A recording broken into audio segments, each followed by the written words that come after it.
Okay,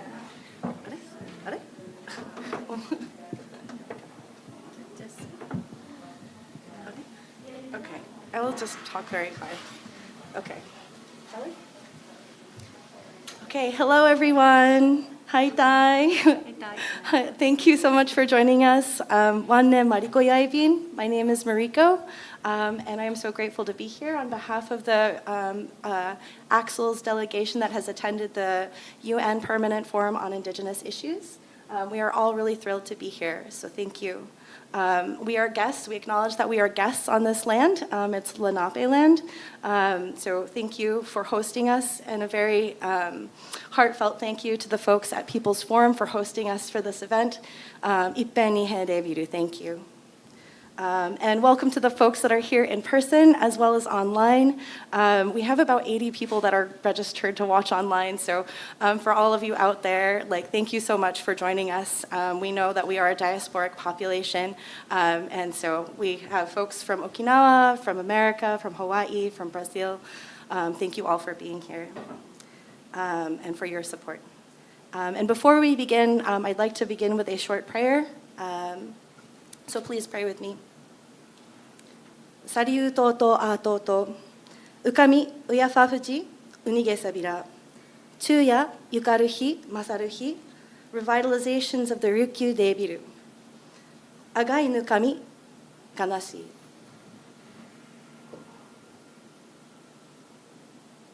Tinukami kanashi. Iri no ukami kanashi. Nishi no ukami kanashi. Shiriguafu debiru ukami kanashi, uyafafuji kanashi, mimanti utabimi sori. Mimanti utabimi sori. Sari utoto atoto. Thank you. And now we will pass to Riku, who will lead us in a prayer and an opening.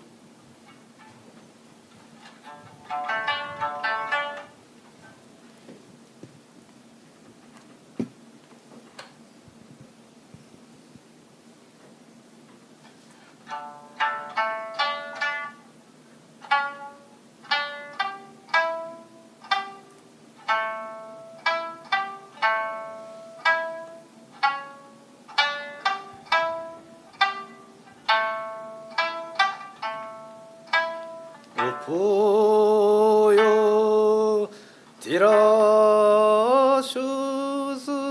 matiga dakiyoni no kuni guni somano sumazuma tirya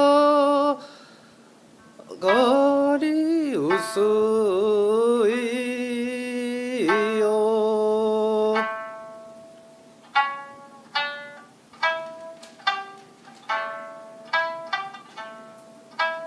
Magaya gomi ushugamayu ya ani bishidu darayo.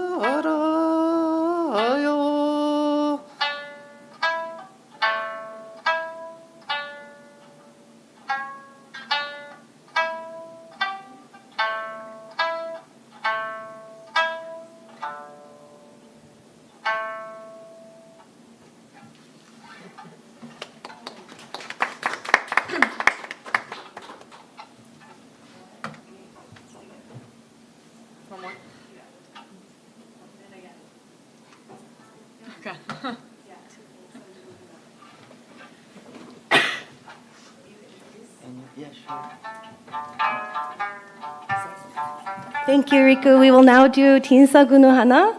We have the lyrics up on the screen, so please join us. We will send these three. Hopefully folks are watching online. Please join us as well.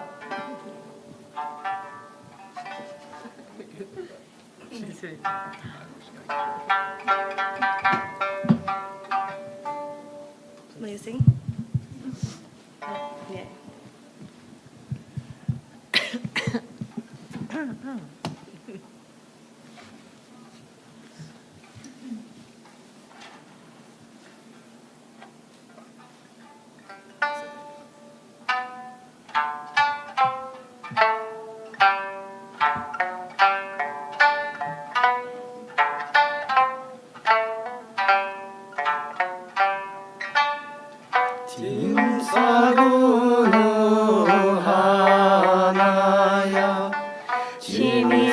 みすみり親のゆ仕事やしむにすみり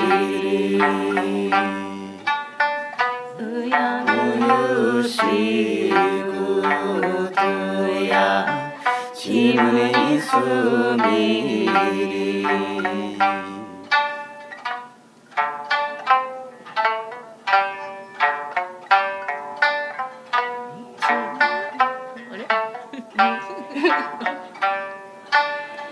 一たらんことや注意がりがりらり誰に勇気なちるうちわから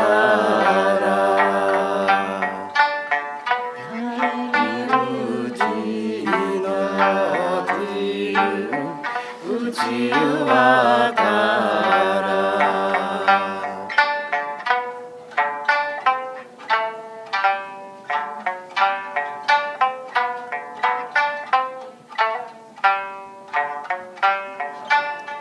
高原まやちん磨かにはびす朝ゆちむみがちうちわから朝ゆちむみがちうちわから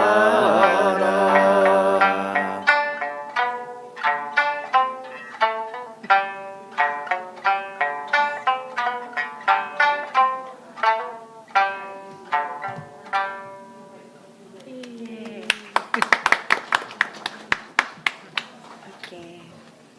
Oh, it's me. Yes, go ahead. Okay. Next up, we have Ufugusuku McClellan, who will be speaking on Ryukyu history.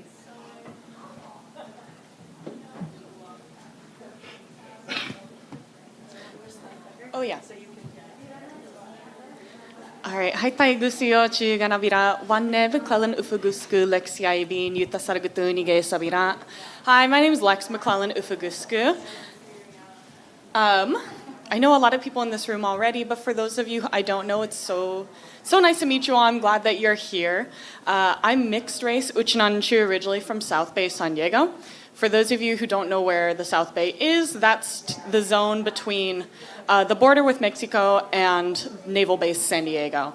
And so I'm adding that in here because it's going to add a little bit of context for how I came to my articulation of Ryukyuan identity. I think most of us who are in this room who are Uchinanchu, who are Ryukyuan, know it's really hard to kind of explain to people who we are sometimes.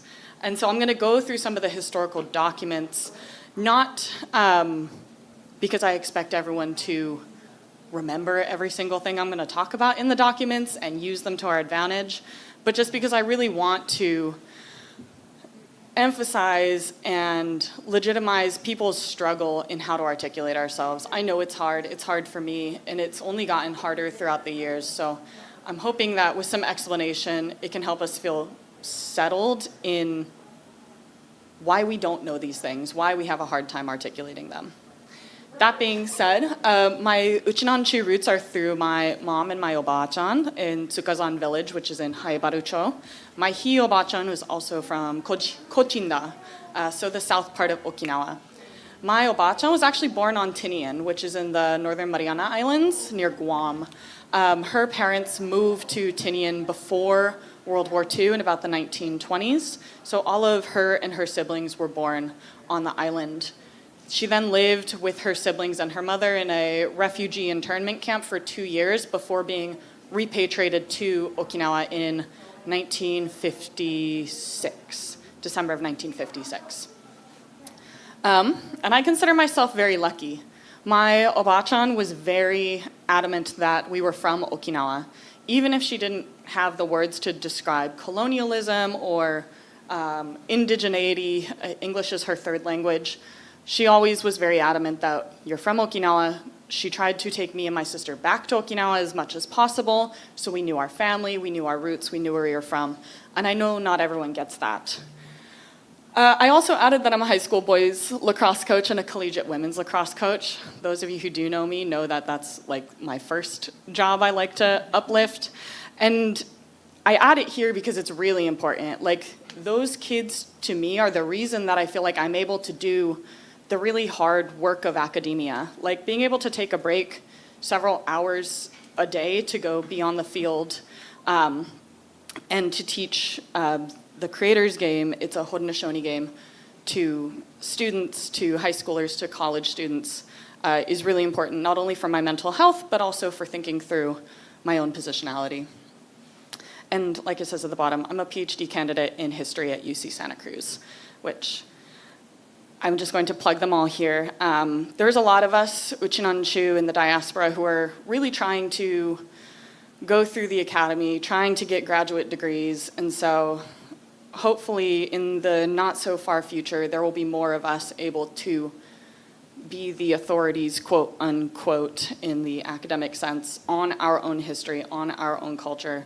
And so really quickly, like Nozomi Nakaganeku, Daniel Iwama, Dane Nakama, Maika Mizukami, Alice Kurima Newberry, and I'm so sorry if I'm forgetting anyone else, but like, we're out here, we're trying, we're gonna get there eventually. We're coming for all the jobs, but it's a work in progress. Oh, this is my Obachan and my little sister. So I have a couple guiding, they're not questions, but I didn't get to proofread my slides. So guiding points for today. So why might Ryukyuans not identify as Ryukyuan to others, specifically for people who don't know where the Ryukyus are, or who are not Ryukyuans? One of the explanations I feel like a lot of our parents told us was, it's just easier to say we're Japanese. I hear that a lot from my peers. Maybe our grandparents, our parents, or even you/us were educated to believe that Japan's empire was over, that it ended when Japan lost World War II. And then there's also the problem that no one actually knows what Okinawa is, let alone where Okinawa or the Ryukyus is. For those of us joining online, the explanation I like to give to people is it's the island chain between Japan and Taiwan. So locating our geography rather than our nationality first. And what does the history say, and how can this help us understand why our history and our identity is so difficult to explain to others? And as a historian, I've been lucky / burdened with being in the archive for much of the last 6 years. And what I've learned is that our identity as Ryukyu people was complicated on purpose. Spoiler alert, it's so Japan could have a good relationship with the US and vice versa. And so it's complicated. There's a reason we have a hard time explaining it, and that's because our citizenship, our nationality, were not broadcast to our people, let alone our people in the diaspora during the US period. So end takeaways, our history is unique, and it's complicated.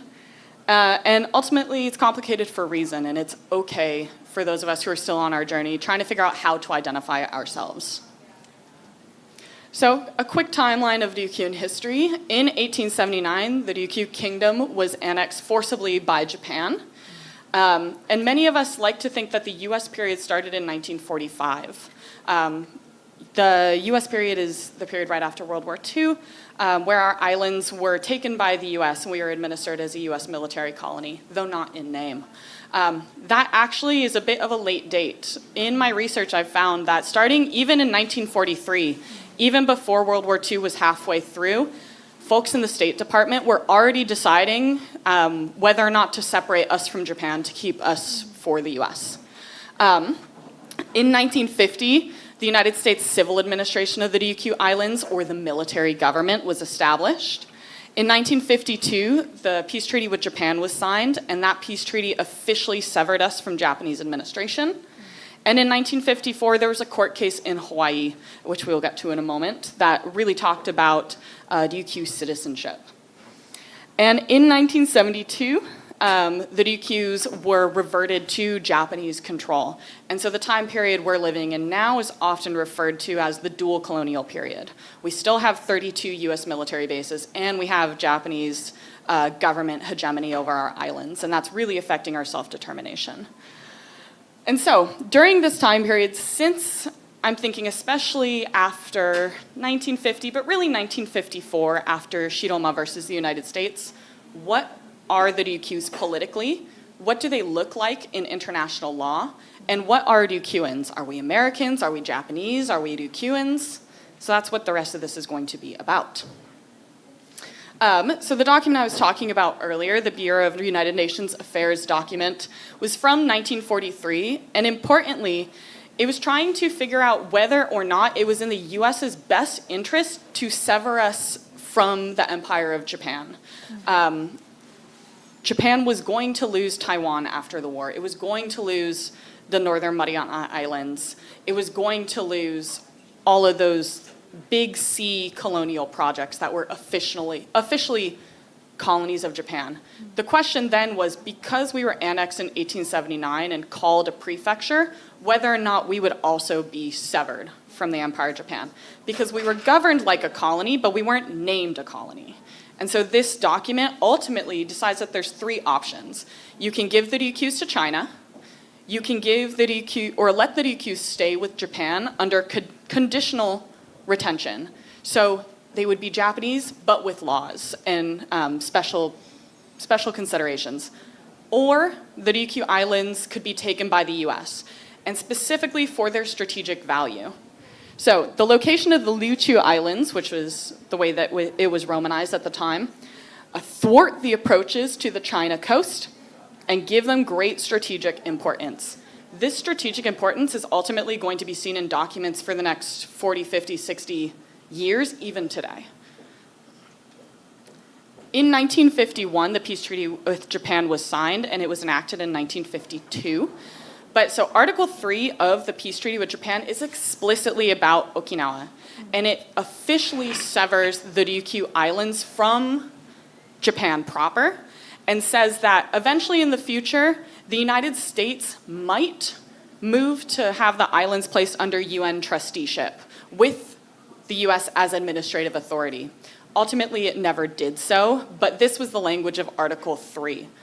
In the meantime, until trusteeship was acted upon by the US was given, quote, the right to exercise all and any powers of administration, legislation, and jurisdiction over the territory and inhabitants of these islands, and including their territorial waters. This was following the establishment of the civil administration in 1950, so there was already a military government in place ready to administer the islands after the peace treaty. And so during this time period, what even are the Ryukyu Islands? And this, I think, is when it gets complicated. For those of us now, it's really hard to explain what the Ryukyus are because we're not considered a colony. We are not a territory. We're not a possession. We're not a trusteeship. And we're not an occupied territory because the war is officially over now. And so what they end up doing is just not giving us a label. We are illegible in international law during this time period. There's a lot of explanations for what we are not, but, quote, the interpretation and intent of Article 3 remains to be officially clarified for almost 27 years. They put off putting a label on the Ryukyu Islands in purpose, so it can sort of slip through this gray zone of international law. So in 1954, now we'll move into nationality because I think that's the other point of international law. You have political status and then the people's political status. In 1954 in Hawaii, a migrant from Okinawa, I believe he was from Onaga, moved to Hawaii, and under this time period, the Alien Registration Act required that you inform the Attorney General of any change in your address if you were not a citizen or national of the United States. And so this person, Shiroma Ushi, was charged with violating that act because they did not send their new address in. So they sued saying, actually, I, as a Ryukyuan, am American, and so I'm not an alien, and I shouldn't have to send my address to the Attorney General because I'm not an alien. So this goes to the district court in Hawaii and stumps them for a little bit, because now an American court is trying to also figure out what the Ryukyu Islands are, what citizenship Ryukyuans have. And ultimately, they deliberate for a long time, but they decide that it's necessary to try to figure this out. And the avenue that they take to do this is the question of sovereignty. Where does sovereignty lie? Is it American? Is it Japanese? Is it something else? And so they say a novel defense was interjected at trial that raised the question of whether the defendant was even an alien in January of 1954. The defendant ingeniously argued that because of the events occurring subsequent to World War II, Okinawa became a possession of the United States. We know from that earlier document it was not technically a possession according to the United States. Thus, being a native of Okinawa, although residing in Hawaii, the defendant became a national of the United States. And therefore, because he was a national, he could not be an alien, he could not be charged with violating the Alien Registration Act. And the court goes back and forth for a long time, trying to figure out where sovereignty is. And the court ultimately decides that he is an alien and that Ryukyuans are not nationals of the United States because of this phrase that John Foster Dulles said at the end of the Peace Treaty Convention, that although the US would assume all administrative, jurisdictional, legislative rights over the Ryukyus, residual sovereignty remained with Japan. What that actually meant is not clear, and the court makes that very clear in this particular argument, but they land on they're not US nationals. So, to clarify, the Ryukyu Islands are not a possession, they're not a trusteeship, they're not a territory, they're not a state, they're not an official colony, they're not under wartime occupation, but they're also not nationals of the United States. So what does citizenship and nationality look like at this point? This hilarious document, if you would look at the whole thing, if I didn't crop it, at the top I've handwritten in red, wow, this is hilarious and crazy. I decided to chop that. The terms nationality and citizenship cannot be applied to the status of Ryukyuans. The status of a Ryukyuan has been accomplished without reference to nationality and citizenship. And so the question I think many of us have as a large diaspora community is, if we don't have citizenship, we don't have nationality, what kind of passports do we have? And the answer was, we don't technically need passports to travel during this time period. Ryukyuans, because of residual sovereignty, could receive Japanese passports, but only if they went to Japan. In order to go to Japan during this time period, you needed to get a Japan travel document, which was issued by the US military government. Or you could be issued a certificate of identity, and that would allow you to bypass having a passport if the US negotiated your travel with whatever country you were going to end up in. So in the case of Australia, the case of Bolivia, many of our family members did not travel with Japanese passports. Many of them went directly from Ryukyu to their destination countries because the US military government negotiated migratory agreements between these other countries so that they could circumvent Japan. And all of this really was to preserve the relationship between Japan and the United States. During this time period, I'll wrap up, I promise. During this time period, Japan was rebounding from World War II, and the US really facilitated that economic resurgence in order to bring it in as an ally. However, the Ryukyus were still a sticking point in that relationship. And so if Ryukyuans could go to Japan freely, get Japanese passports, Ryukyuans would consider themselves more Japanese at this time period and thus want reversion faster. So I didn't have time to put it up there. The US actually issues a declaration about passport-free travel and says that the State Department of the United States will be responsible for Ryukyuans traveling abroad on certificates of identity at this time. And we won't tell Japan because this will be a sticking point in the relationship. So in summary, it's complicated and it's really difficult to explain. I don't have an easy answer for you. I think many of us are on our own journey of how we explain Ryukyuan-ness. For me, I use that geographical terminology because I think it really, you can't argue with geography. You can argue with nationality, you can argue with politics.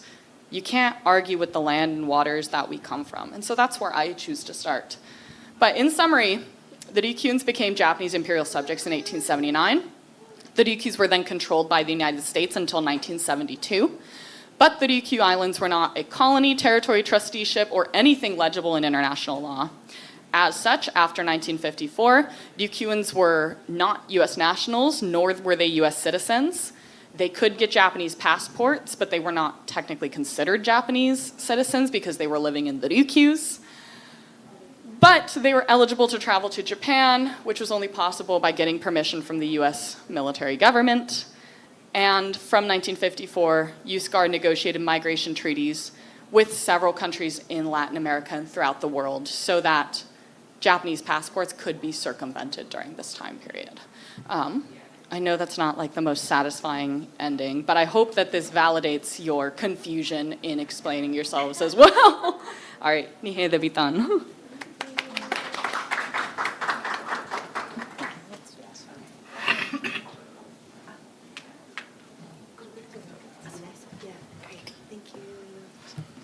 Thank you so much, Lex. We will now pass it over to Victor Kinjo, who will introduce the Nuchi no Miji, the water issues that are happening in the Ryukyus currently. Perfect. So now it is Shinako Shinchi who will be speaking on the water quality issues in the Ryukyus. Thank you. Okay, I introduce about the film. This is a documentary film made by QAB. The director Natsuko Shimabukuro is talking about the water contamination issue concerned with PFAS, the so-called the forever chemical. This is, we can share the link. This is like a 1 hour documentary film, but we can show it everything today, but we want to share the first part.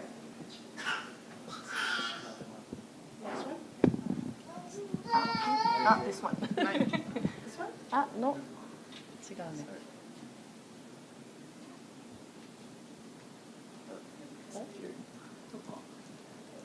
ね。Maya got. Yeah. The video is This one. あれ？違う。 That's Victor's. Nuchi no Miji? Nuchi no Miji. I'm gonna check. Yeah. So Later. Yeah. So for those of you watching, I will drop it in the chat. It's a full-length video, the documentary Nuchi no Miji. We had hoped to play the first 5 minutes to give you a little bit of a framing on it. I think it's actually a different video. So we will pop that in the YouTube.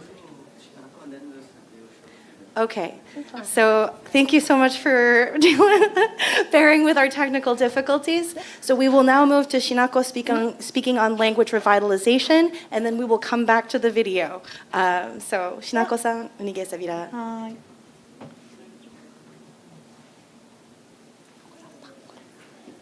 This one? Miji? Okay.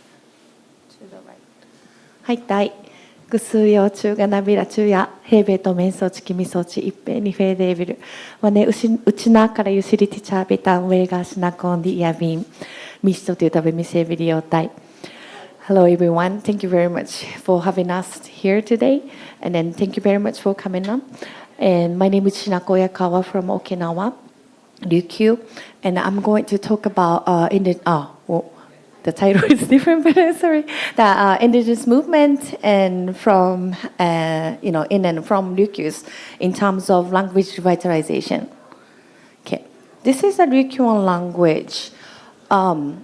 Ryukyuan language had some proto-language as Japanese, but it's not Japanese. It's different from Japanese. If there is a Japanese, it's like a Japanese language, and Ryukyuan language, it's separate language. But after the, forced annexation, Japanese scholar tried to understand Ryukyuan language as the dialect of Japanese. So now still a lot of people say like this is a dialect of Japanese, but if you see it, in the linguistic point of view, it's so different. And so it says like Ryukyuan and Japanese have greater distance than English and German. And within Ryukyuan language, this is like the Ajahn just told, like, Japan and then Taiwan, we are the island chain. So we have so many different languages in our island chain. And this is a picture of Japan, so-called Honshu mainland. And then the red one is the island chain of the Ryukyus. So if we, put it over the Japanese map, and then how you can tell like how wide the language, are, separate, and then it's like almost 1,000 kilometers long. So it's really diverse. If we say Nife Debiru in Okinawa Island for thank you, but if you go to Miyako Island, that's Tandi ga Tandi, and then Yonaguni Fugarasa, and then Arigata Samariotan for the Amami. So it's really different. We cannot even communicate each other with the language. So language diversity is really, really rich in Okinawa Ryukyu Islands. But that's our language, but it's we don't use it nowadays. The policies after annexation of Ryukyuan nation, it's like there is a school imperial education started in Okinawa, so that those who speak the language has to wear the dialect cards. You say like you use the language, so that's a punishment, big punishment, and then school teacher try to educate students as a like a nippana Nihonjin, like a true Japanese. So like all those like discrimination against Ryukyuan people, and then education, and then those are the situation in Ryukyu. And then also in 1945 the Battle of Okinawa came, and the Japanese soldiers did order in Okinawa, anyone who speak the Okinawan language is considered a spy and then executed during the Battle of Okinawa. We have so many testimonies about that. So if you speak the language, you can get killed. That was the situation during the Battle of Okinawa. And even after the war, and then that's again the U.S. occupation, and then reversion movement to Japan, but Japan is not our mother, our native our country, but still that's the U.S. occupation was really, really brutal. If you get killed, or if you get raped, or if you stolen something, accident, many things like a contamination, accidents, and then many military related issue is not. Even went to the court, or the Okinawan police cannot touch anything. So the reversion to Japan was one of the choice. So again, the dialect term came because we want human rights. So if we go under the Japanese constitution, maybe we can solve this problem. So during the reversion movement, again, this language tag appeared, and then people thought it's really good to learn Japanese, to be good Japanese, to get, to access to the human rights. So the Ryukyuan language, educational opportunity was totally lost, and then it has meaningful, role in the community and the family, but it's gradually going down.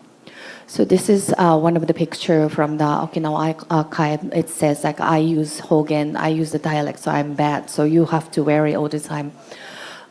This is a testimony from Miss All. I did the interview.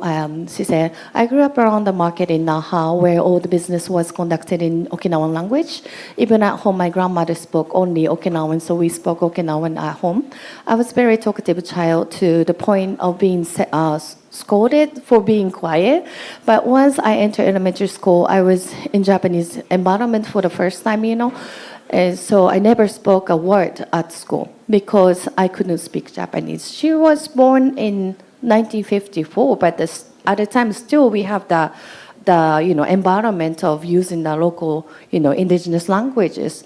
But those who could speak the language at the time had so like a traumatic experience, and then she mentioned about her situational reticence, and then suffering and stressing, loss of value for native language, low self-esteem, and then trauma, etc. This is the survey conducted by Okinawa Prefectural Government, and then the Ryukyu Simpo, and then this is a question saying like, can you use Shimakutuba Ryukyuan language? And this red one, it said like I can speak the language and then also understand the language. And this orange one said I can understand, I can hear it, but I can't speak. And then yellow one is like a partially, I can understand maybe half of the language. And this green one is I can't understand, and then also I can't speak the language. So it's 2006, like almost like a 50, over 50 people say like, yes, I can understand and I can speak the language, but it's declined, dialectally. I mean, 2021 is only 25% of people say like, I understand and I can speak the language. How drastically, dropped the number is. This is also another survey by the Okinawa Prefectural Government, and how much, Ryukyuan language do you use? And I use Ryukyuan language mainly, that's only 1.7%. And, maybe like for greeting, same as Japanese is this one. And this is the only like, for greeting, and I don't use much. And this one, red one, is I don't use it at all. So this is the situation now of the Ryukyuan languages. And only 2% of those in their 30s have a good understanding of Ryukyuan language. It's compared to 43% of those over 70 years old. So it's really dropped the number that the language shift is going on. It's only like 2 generations, and then it's the situation is totally different now. But we have some efforts to, towards the language revitalization. This is my children's after school I run in Okinawa. The Riku is helping us. And then we, this in the like a public education system, we don't have any chance to learn our language, our history. So for after school program, I take them to the, to the ocean, to take them to the historic site. This is something we have to learn because we can never learn at school. And then we also, tell about our music, history, and then language. We have twice a week. We have like a uchinaguchi lessons, and it's really fun time with children. And besides that, like we have so many challenges, but it's not really like so it's like for like some events or some time, but it's not well organized, well planned by the government or anything like that. It's more like a grassroots or private section. So challenges of Ryukyuan language revitalization, we have a perspective from language education, how to maintain the linguistic diversity or absence of notation, lack of dictionaries and grammar books, and aging of native speakers and introduced to the school education. We have to talk about this.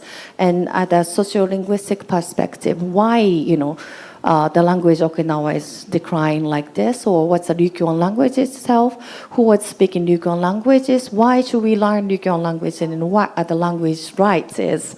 Those kind of things are missing. We technically talk about the, how to make the word book or, how to teach at school. But sociolinguistic perspective is kind of missing one. But this is really important because why we have to learn the language is the most important thing we have to think of. So lack of perspective that the language of the Ryukyuan people are on the verge of extinction due to the colonialism. But it's really hard to talk about colonialism in Okinawa since like we don't learn our history. By the way, that's our history that we try to show the history of the Ryukyu. But it's really hard. It's really hard to, for like, if you don't know the history, if you don't know the language. Okay, So it's really hard to think about our indigeneity, feel about our like indigenous identity. Indigenous movement is really needed, but it's not really easy because traumatized experience as an ethnic minority in Japan, misunderstood the concept of indigenous people. In Okinawa, it's like, don't call me indigenous because we're Japanese. We're good enough. We are so, we have like technologies and we have nice buildings, so we are not indigenous. So this misunderstanding of the concept of indigenous language, indigenous peoples are still like we are having nowadays in Okinawa and in Japan. And there's no official recognition from the government. I knew people was recognized in 2008, but Ryukyuan people was kind of left over. And indigenous issues are not so much translated into Japanese. So, it's really beautiful to see the challenges. And here it comes to the United States, United Nations, to see other indigenous groups. It's really precious, but since it's not translated into Japanese, so not many people know about the issue. And so yet Ryukyuan people have pride as Uchinanchu. So, every year, October 30 is the Uchinanchu Day. So we have some challenges to reach to that point. So why we came here is to attend the meeting that's the United Nations. That's the Permanent Forum for Indigenous People. Okay, Japan has voted for the UN Declaration on the Rights of Indigenous People, but has left the situation human rights violation, not recognizing people with the ethnic group and the Ryukyu Islands as indigenous people from the movement to obtain citizenship of Japanese to a movement to restore the rights of Ryukyuans. We're not talking about language itself, but so many other topics like militarization. This is Okinawa Islands. And then those orange things are all the, U.S. military base and facilities, like 32. It's really packed, But they are making another one now. And then there is a plan, another one to make. We are not just sitting. We are doing so many rally, we get together, say no, we do a referendum, and so many things, but it's never heard. So we need to come to UN. This is another issue related to the Victor's one, but this is a form. It's not from the bubble party. It's like, the PFAS is from, forever chemical came from the United States base, and then also the self-defense force of the Japanese base. And then it's reached to the residential area and then our water. The contamination issue is really serious. So this is beautiful ocean. Can you imagine? It's like a dugong is swimming there, like a huge coral reef. They are living there, but they are actually doing the land crab mission and then to make a U.S. military bases. We already have 32, but they're making some more here. And not only the U.S. military bases, but the Japanese self-defense force bases is made through like Amami to Yonaguni. A lot. They said threaten of China, we have to prepare. But we have experienced the brutal Battle of Okinawa, so we don't want the war again. This is not the, strategic point for the US or Japan, or, this is our islands. We indigenous people are living here. So that's our challenge this week. Came here, we want to share our struggle and then also our, we're here. So that's how we came. And then it's really precious to connect with you. So please give us some feedbacks. And thank you so much. Ippei ni fei debiru.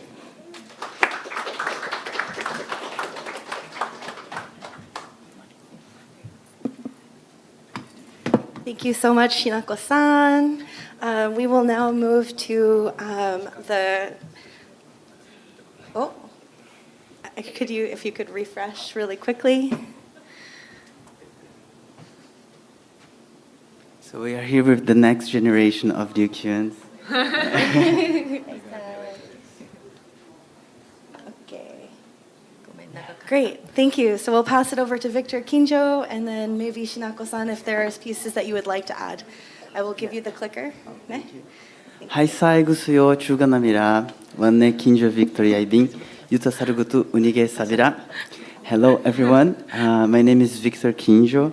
I'm a third, fourth generation Okinawan Brazilian.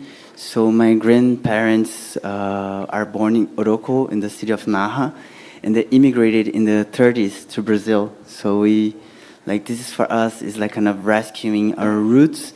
And I'm gonna introduce myself later because I have another topic to develop. But just to say that I'm also like a scholar now in the University of São Paulo Institute of Advanced Studies, researching about the rivers of Brazil, initially, because I believe also as an indigenous person, like the rivers, they are everything. They are life. They are the water that is inside us too.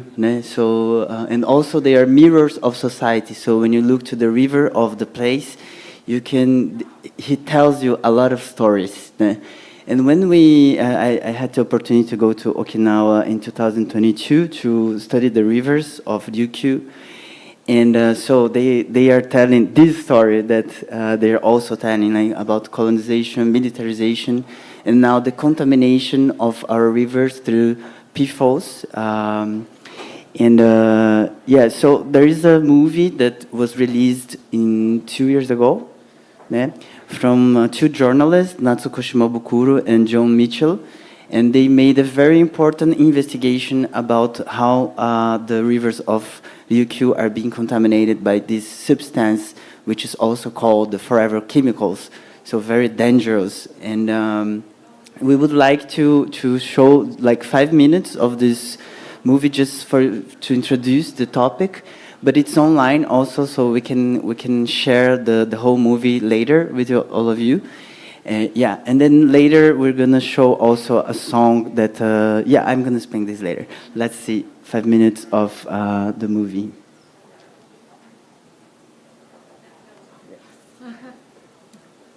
So,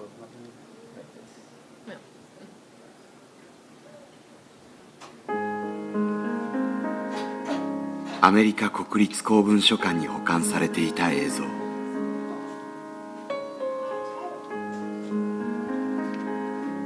湧き水を惜しみなく使い、女性たちが洗濯をしています。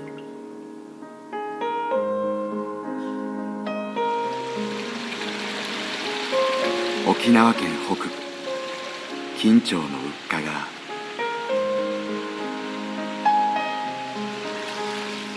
長命の泉と呼ばれ、元日には湧か水を求めて夜明け前から人々が訪れます。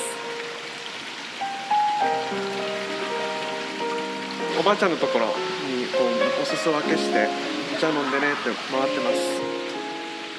うちのおふくろも94歳ぐらいまで元気だったら一人で7名の子供を戦争未亡人で育てて、全部洗濯とかいいもの洗い物は全部こちらでこの水で生きてきてるから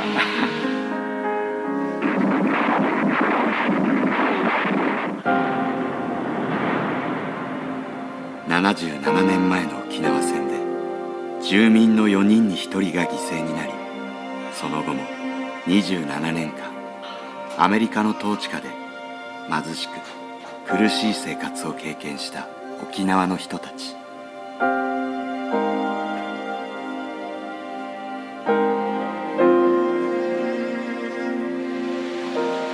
地下から湧き出す恵みの水が人々の命をつなぎました。しかし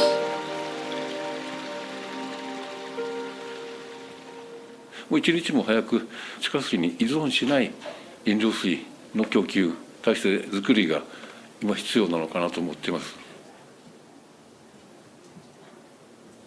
地下水には知らない間に有害なものが入り込んでいたのです。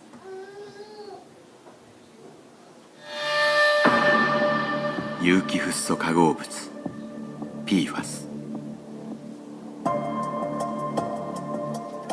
焦げつかないフライパン、水をはじく靴や服など、私たちの生活のあらゆる場面で多用されてきました。しかしもともと自然界に存在しないこの化学物質は環境中で分解されにくく、人の体内に入り込むと長く蓄積されることから今有害性が問題になっています。発がん性があるんですね。でもう一つの毒性が発達毒性なんですね。子どもの成長に関わるもので、特に著名なものとしては、体重が小さくなる、生まれた時の体重が小さいという毒性があると。ヨーロッパ環境庁はホームページで PFAS の影響として甲状腺疾患や肝障害、腎臓がん、低出生体重児などとの関係を指摘しています。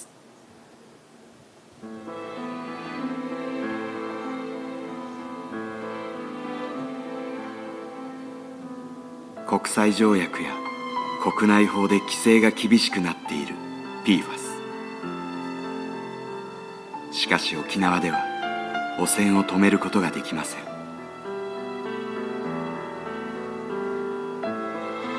汚染源がアメリカ軍基地にあると見られていたからです。ここに沖縄県が発足したことを高らかに宣言いたします。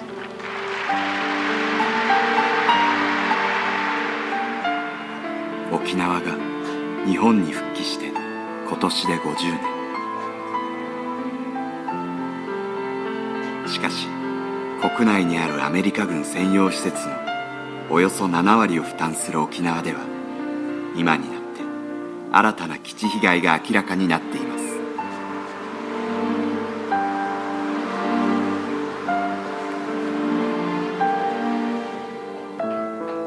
沖縄で何が起きているのか。水の汚染から沖縄の50年を見つめます。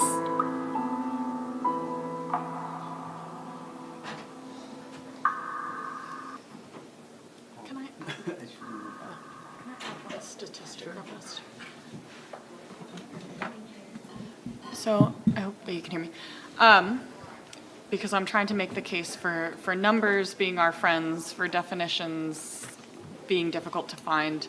One number that I think was brought up in the documentary is that now in Okinawa Prefecture, we do host over 70% of the US military forces in the entire nation state of Japan. But what other numbers actually left out of that is Okinawa Prefecture, so dozens and dozens of islands, is actually only 0.6% of Japan's total landmass. So that 70% of US military personnel over 32 bases is on less than 1% of what is now Japan. Some estimates say that Okinawa main island hosts 1/8 out of all the US military personnel stationed outside of the United States. And this is an island, the big island, only 70 miles long and 10 miles wide at its widest. So it's not a very large area as well. Yeah, and I think what it's very complicated for us, also linked to what Alexyss is saying, because we don't have a representation. So this kind of problem, this kind of issue, it doesn't go to it doesn't circulate in the media. Ne? So because I live in Brazil, I know that we don't know anything in South America about Ryukyu, Okinawa. Actually, in the whole world, we don't know about many countries. Ne? So because the world is very Eurocentric yet, so we're always in the history books. Now you always study much more about England than about Indonesia or Thailand or Ryukyu, Okinawa. Ne? So we have a big challenge in this sense, how can we raise these issues, and that's why we are very thankful that you are here too, so we can share this pain together. Ne? And yeah, so I would like to show you now a short video also that I made when I was in Ryukyu. Besides a sociologist, I'm a singer. So actually, in the end of my PhD, I realized as an indigenous person that the song is a very important way of expressing, of communicating with the other. And also, Shinako-san was talking about language. And although we almost there are no speakers or no active speakers of Uchinaguchi currently. We all sing in Uchinaguchi. That's why we wanted to open the event with our songs, because our traditional songs are still like a live archive and of the language. And I also want, I think the contemporary musicians, we should write new songs also in Uchinaguchi. So this is my second album called Earthling. And yeah, so I don't know a lot of words in Uchinaguchi, but I used the words that I knew to make this song, and the video clip is recorded in Okinawa. Oops.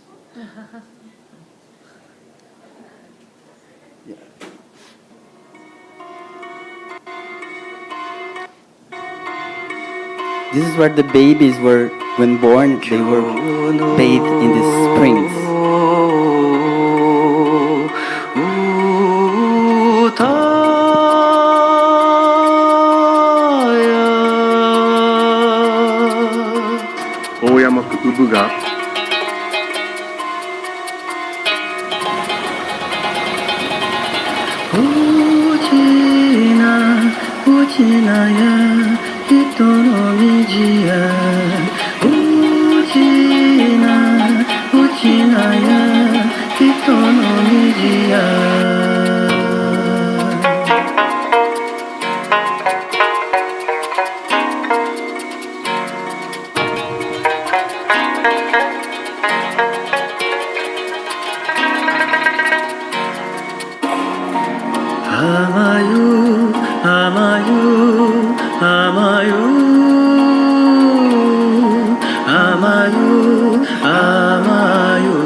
Thank you. So yeah, so now we are facing this very serious issue, because this water that is contaminated is also the water that 400,000 people drinks. And so of course the government, they are saying, oh, we are treating the water and everything, but we know that there's a risk. This is always uncertain. And recently we are also having a drought for what I was updated this year. And so like with the climate change issue, more and more we'll need this water, and why our water is contaminated by a foreign military base, which is like the whole population, or most of the population is against. So how can we think about democracy in these conditions? And also like just transition climate justice. I think we have a very big challenge, which is local for us, but is also a global challenge. And I hope we can work together to face this and other very challenging experiences. So thank you. So I'm going to pass the word to Mariko-san, and I'll be back later. Thank you, Victor. So next, I think we're good. Yeah, we'll just stand and talk. Yeah. So next up, I'd like to welcome co-presenter Ko Lewis, who is joining us to speak on Hajichi.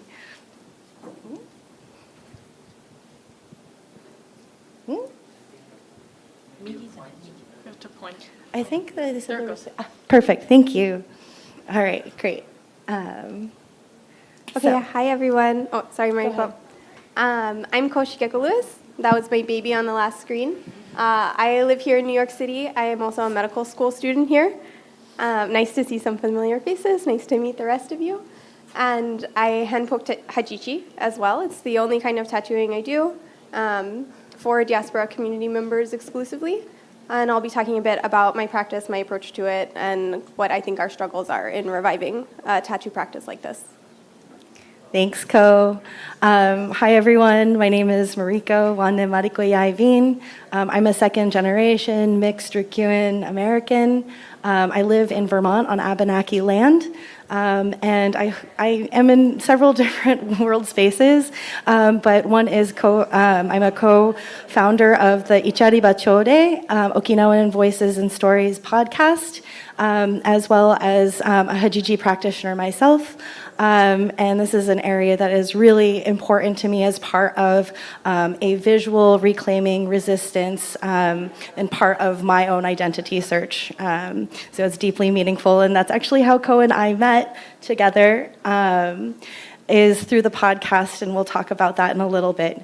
I do want to provide a little bit of framing language that Hajichi, because it is a practice that has been lost, that nobody is really an expert on this.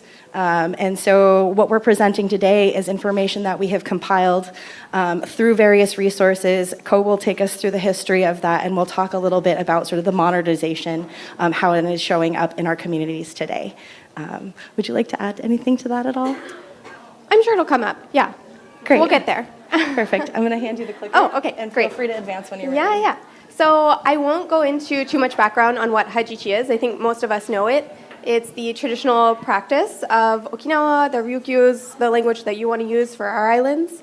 Hajichi is one of many names. There's a lot of different names. Like we were just seeing, the languages across our islands are really diverse. So while Hajichi is the word that you most often hear used, it's not the name of the tattooing that was done across the islands. The similarity that we share is that our tattoos were primarily hand tattoos, though.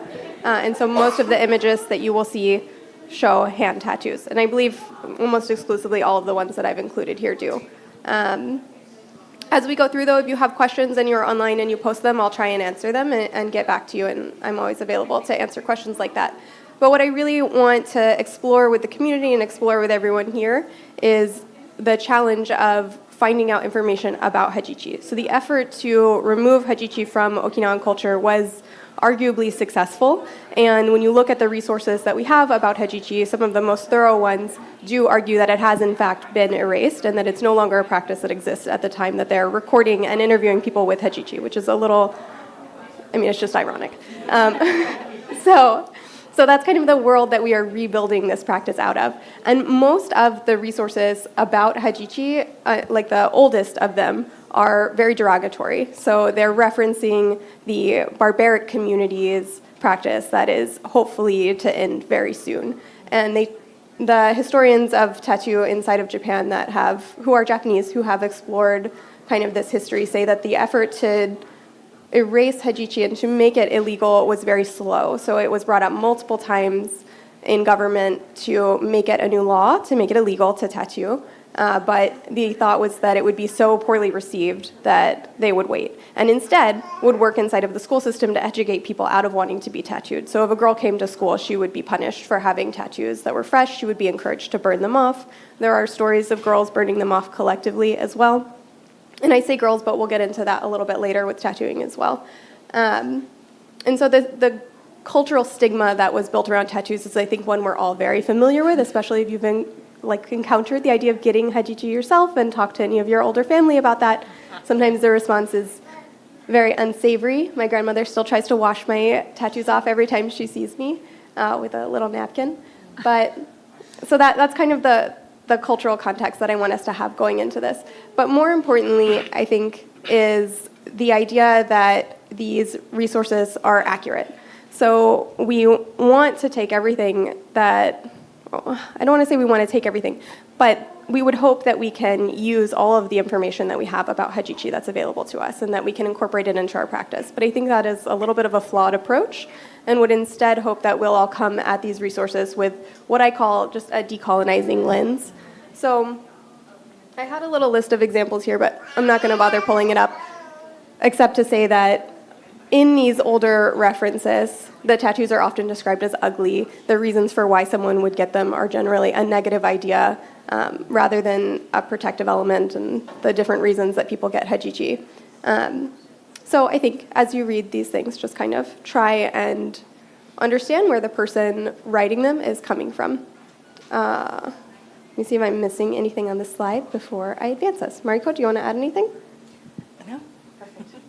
Okay, great. I have a little example here that I think is relevant to some of the conversations today. So this quote that, as a people, the Ryukyuans can be said to be devoid of religious sentiment. This is following an example of why people get Hajichi. So the idea is they get Hajichi so they don't get kidnapped by pirates because they have no religion. So there could be no religious value to these tattoos. Just one of many examples of the way that they're described and recorded. Okay, yeah, I think we are good here. The other thing I'll touch on actually really quickly is what our tattoos looked like historically. So our records of tattoos are only very recent, and for the most part are all recorded post-ban when the practice of tattooing had been very changed and the ritual components and the different ways in which tattoos were received had already been lost.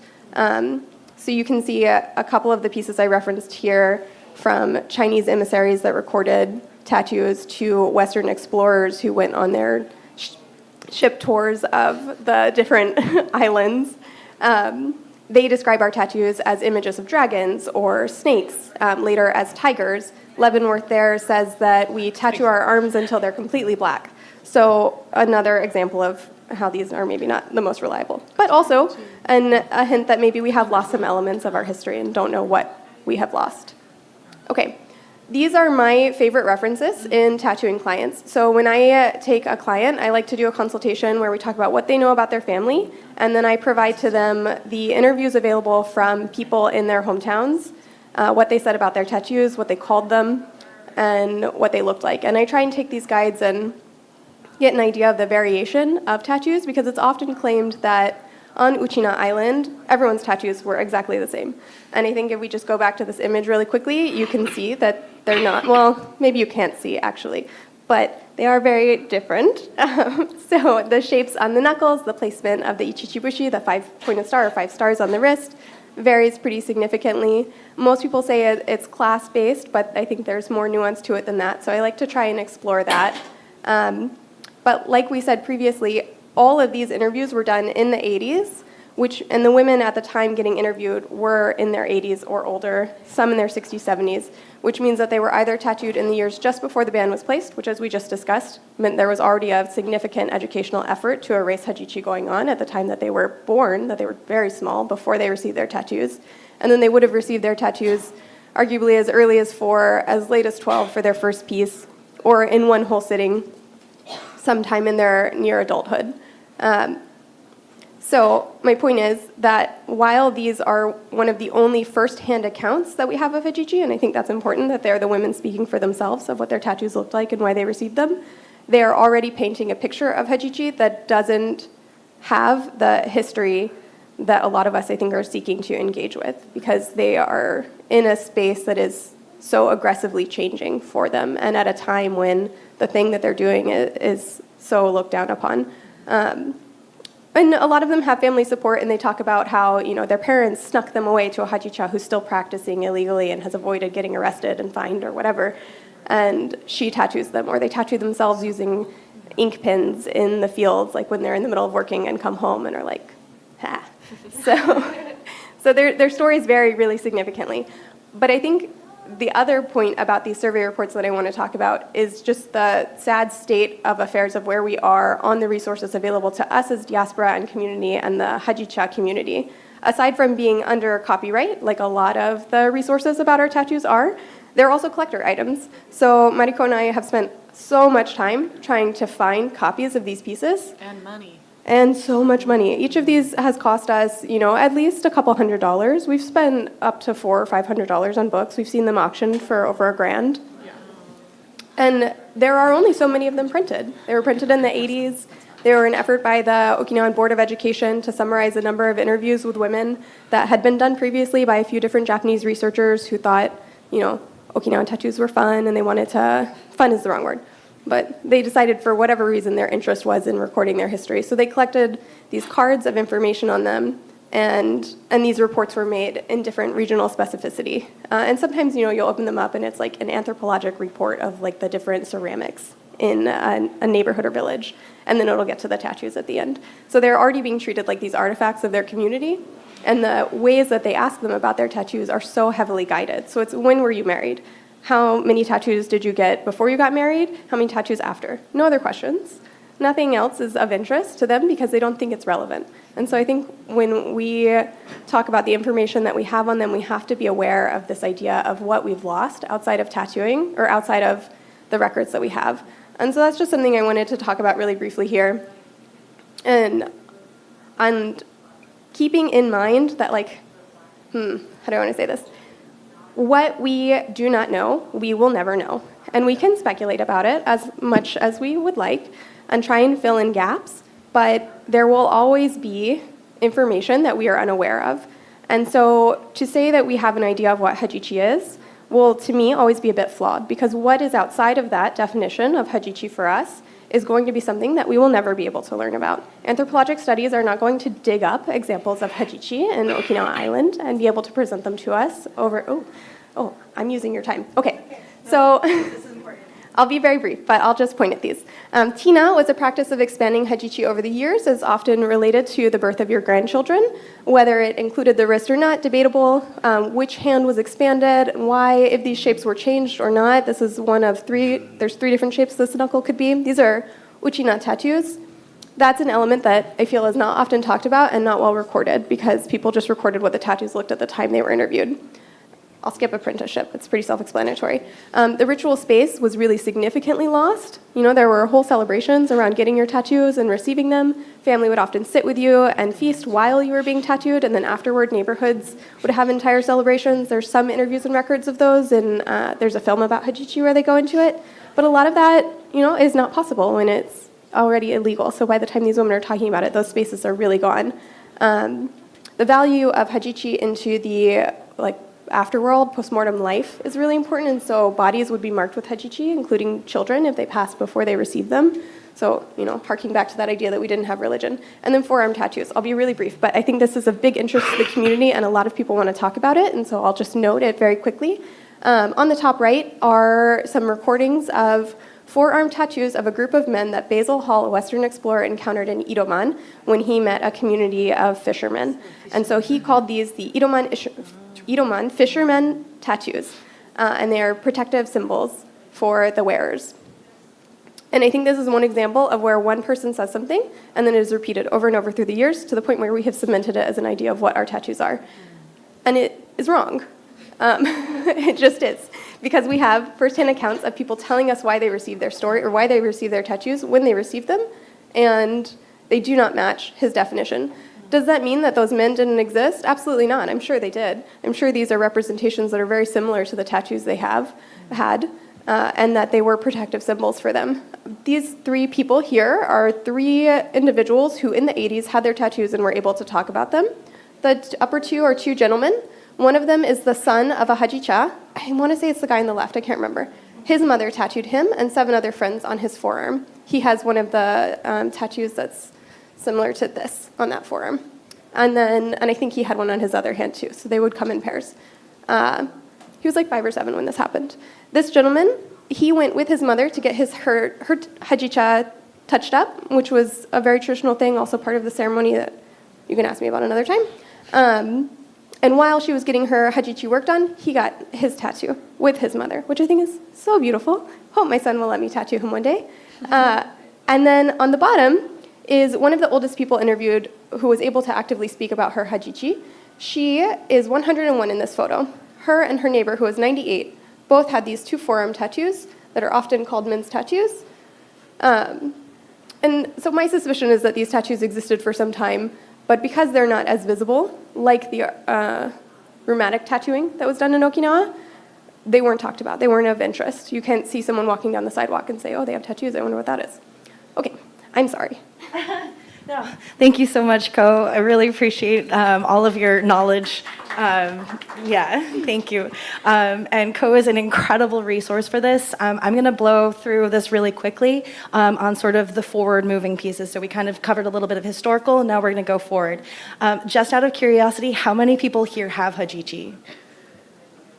1, 2, 3. Okay, so there's 4 of us in the room.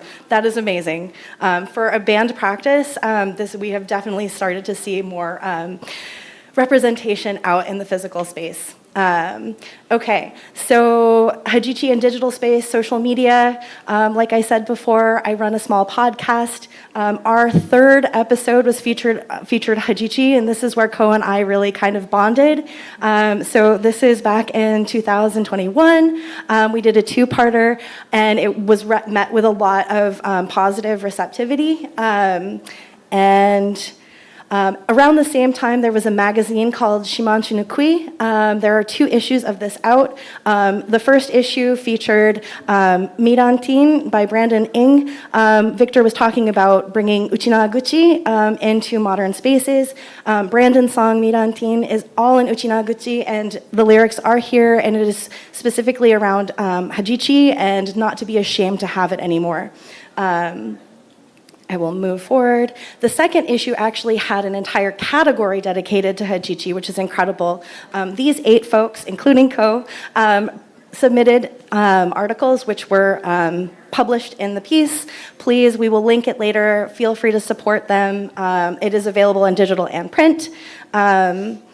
I will blow through this. Many of you probably know the famous Laura Kina book. It is written in 4 different languages. It's The Okinawan Princess, The Legend of Hajichi Tattoos. It is written in English, Uchinaguchi, Pidgin, and Japanese, which is pretty incredible. It's very accessible for children and for current folks. Here we have somebody in Okinawa mixing traditional Bingata print and incorporating Hajichi. He goes by Somesenka on Instagram. Here, modern day, in 2000, just last year, many of you folks may know Awich, who is a rapper and singer from Okinawa. To have this kind of visibility of Hajichi out there in the mainstream is wildly incredible. So amazing to see this. I do want to mention Segodon, which is an NHK series, and you see in the series Amami tattoos. So it's really cool to see it not just in America, but also in Japan, where, like we were saying, having tattoos at all is very stigmatized. So seeing that elevated and more commonplace by people that younger generations may respect has been really critical. So I want to center some Hajicha, which are the Hajichi practitioners. We have gone from zero Hajichi practitioners to at least 15 that we know of. Here you can see the Hajicha that are featured on the Hajicha on Instagram. And down here you can see the list of how you can get a hold of these folks, where they're based out of. So US, Brazil, Okinawa, Canada, and then also the methods by which they tattoo. So folks that are doing hand poke or machine.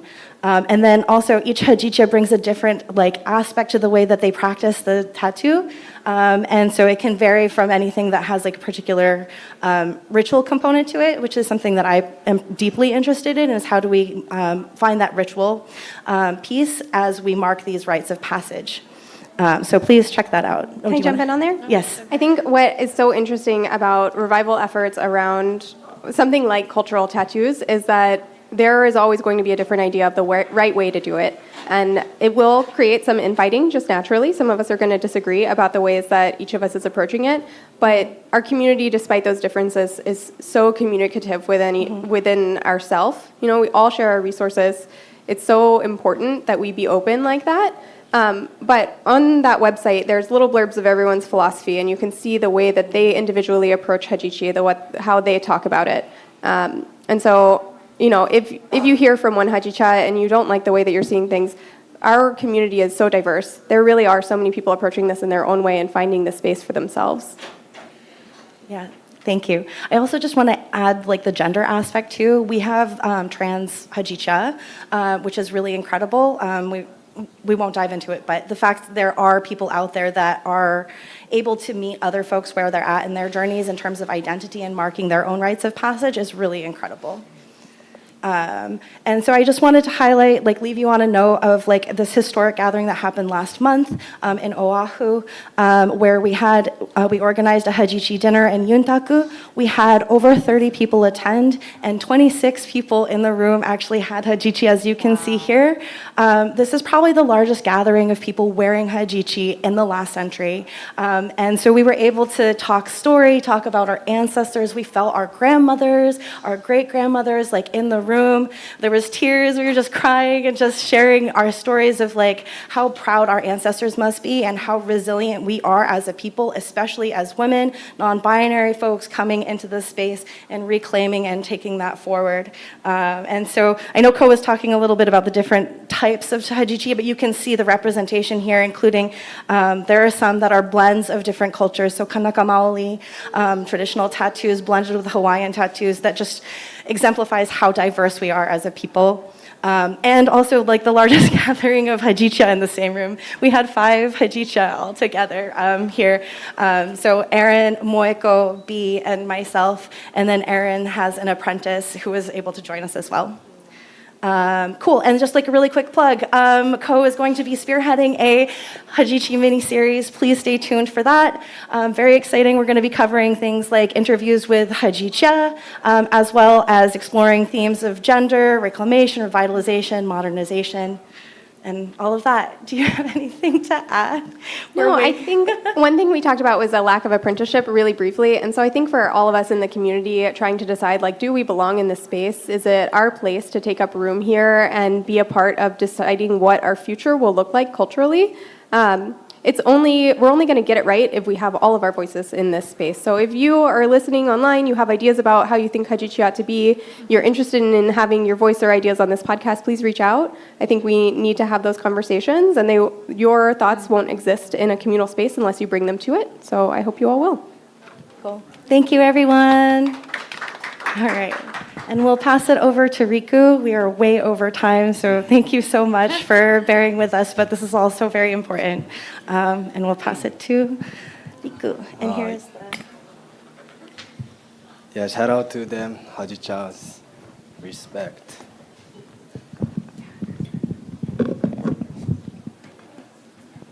So, hi, Sai. I want to Akamine Akamine Shimabuku Riku, Richicho Ibin. Unukaman to Pedro Yawata, Warabina Yabishiga Yosai. Kure Wata Shimauti, Warabino Tucheno Naya Ibishiga. Yeah, my name is Riku. Shimabuku Akamine Shimabuku is my mom's side family name. And the Kama and the Pedro, which is Pedro sounds weird, yeah. We had, back in the day, we used to have the name when we were a child. And we all, for the men, like boys, we got the name from the grandpa. So Kama is my dad's side grandpa's Warabina child name. And the Pedro is my mom's side grandpa. He is born and raised in Oura, Henoko, Upura. But he immigrants to Peru. That's why he got the name Pedro. So that's why I have like carry on the name. And Agari Nakazato Guanume is my grandpa's house name. That's where I'm from. And Sumubara Munchu, which is my family clan name, my Munchu name. So that's me. And Henuku Upura Shidaki or Henoko Ourasidake is where my mom's side family from. My 50% of my blood belong to the ocean, which the Japanese government trying to kill. And Kanzato Feibaru is my dad's Akamine family came from.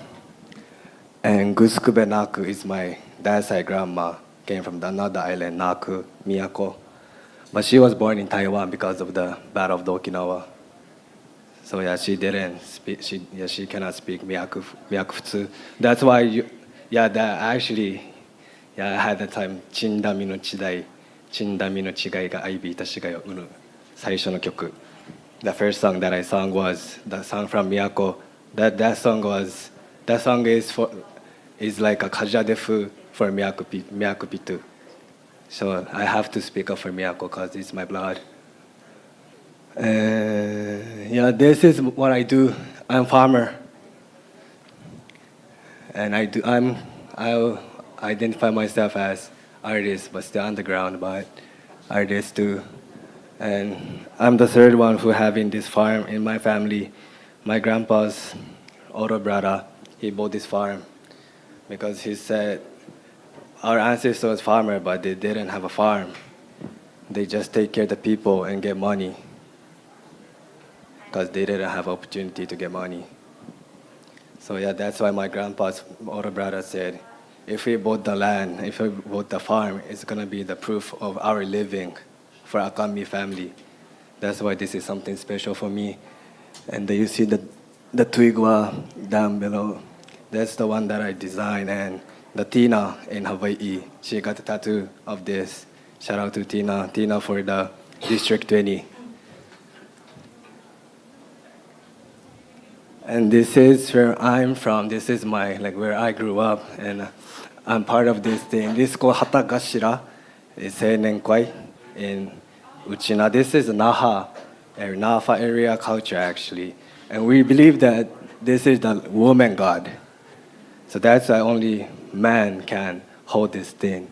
But there is what we say hatamucha for the people who do this Hatagashira thing. But there is some few ladies who is the hatamucha in other village. And the red one is what I'm representing for my entire life because I'm living the south side of this this neighborhood, Gyoko. And the blue one is the east flag. And this is our whole neighborhood flag, Seishin. And we hold this flag when we have big neighborhood party or for the elementary school kid, graduation party, coming of the age party, those kind of thing. And we do Michijune, which is walk around the neighborhood and do Hatagashira for Karizuke in Uchinaguchi. It's we believe this woman god, she brought us happiness to other people. Because I think some of you know Asa, which is for ancestors, but Hatagashira is for the people that are living right now. That's why for us, it's super important culture for me. And this is the youth of our neighborhood. You could see some elementary school kid, junior high boys. And this is the community center in my place, Maccabi. And I want to show you one video from last summer, Honen site, which is a big block party, I would say. Then this is the guy. Okay.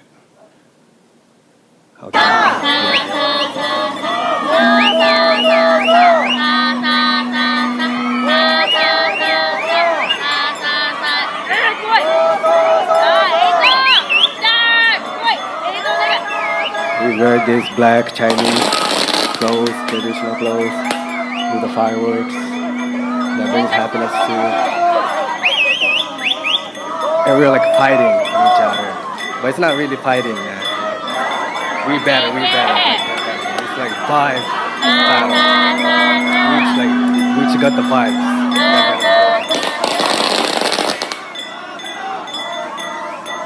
This is, so from next month, the season gonna be start. So from May to next year January. It's the whole season for Hatakashira. We cannot get like rest.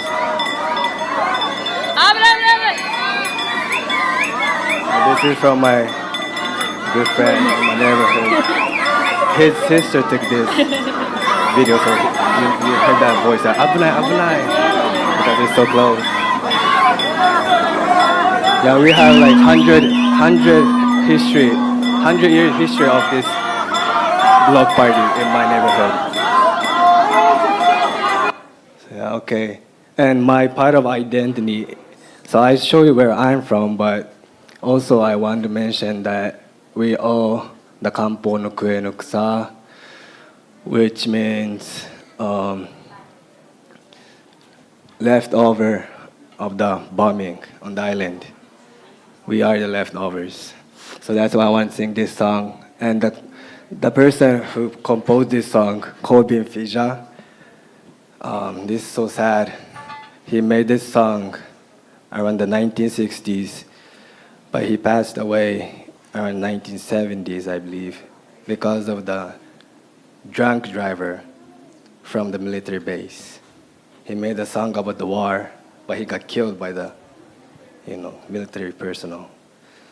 So to respect to him, I want to sing this song, and I think this is all of our identity too. That's why I wanted to sing this song.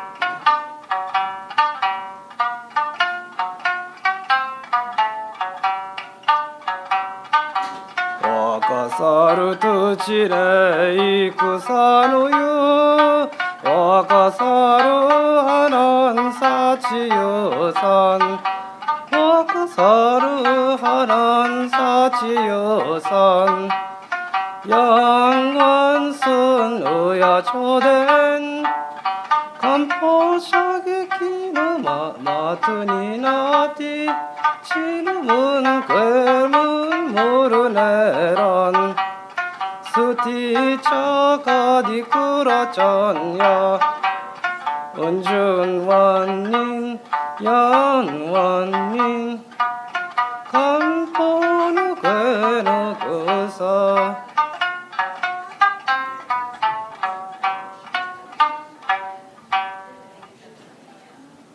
단디가 단디.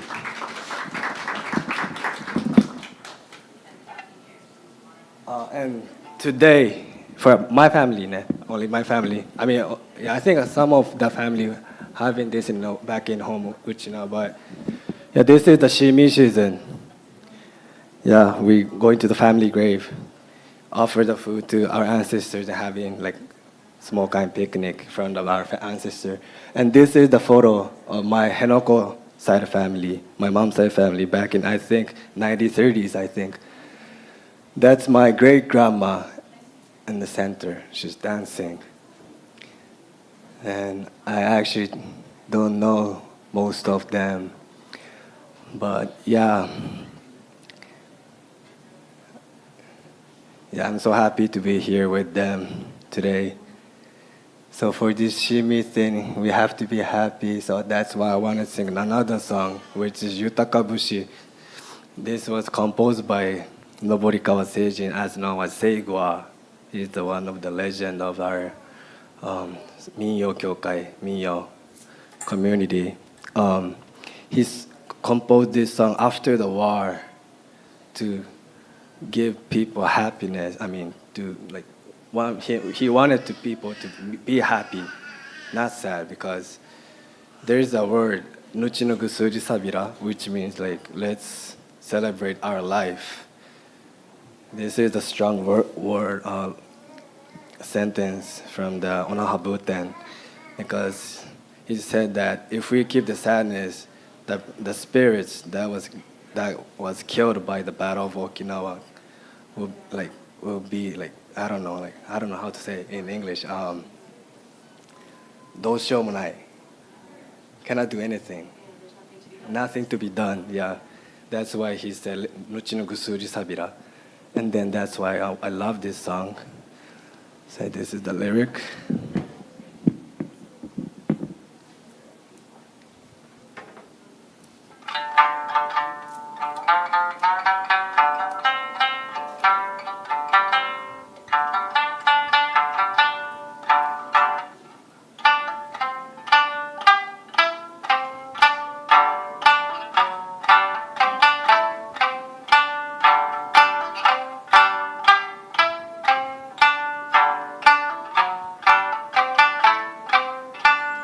朝よれほくい奥よちまにち年ごとの繁盛すりうにげさびら足火のちゅらさ人数のすなわい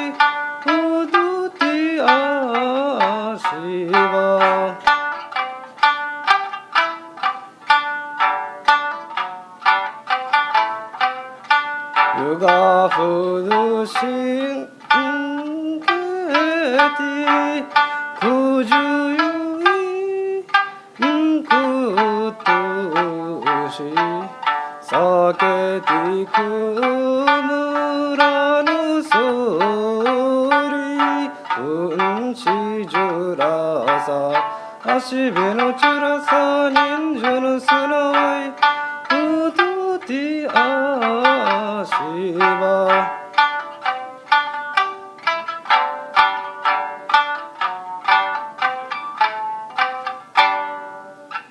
リフェデビル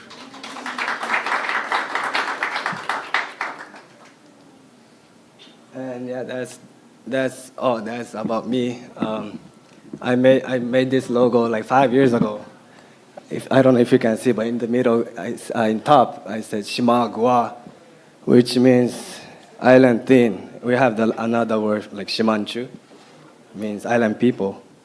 But I love to use this word Shimagua because the island is every time. Island is first, spirit first, God first, like our ancestral God first. That's why I say like we're island thin, Shimagua, and like my family and like Mariko-san's family, like Achan's family, Victor's family, like all of our family. We went to the world. We spread to the world. I have cousins in Peru, in America. And yeah, that's why we can keep this Ryukyu society strong because of those people. That's why like Shimagua worldwide. I'm trying to say, I'm not trying to, but actually saying, but I want people to say that too. Shimagua worldwide, with the Shimagua, and Shimagua is like everything with the whole, everyone in Shimagua. So yeah, Tandi ga Tandi. That's the thank you from Naku, Miyako language. Yeah, thank you.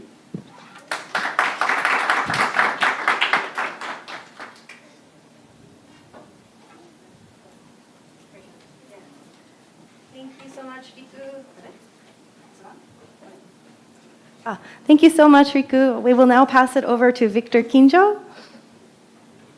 Hello. Hi guys again. So we know each other already now. So now I would like to talk about water in diaspora and intercultural collaboration. As Riku said and all the panelists, like we became a diasporic people. Now today we are most part of our population is living abroad. Né? So and then I mean for us who were born and grow in the diaspora was always a very complex identity because as Alexyss emphasized, like we don't have a representation of Ryukyu nation or identity, so we were always seen as Japanese.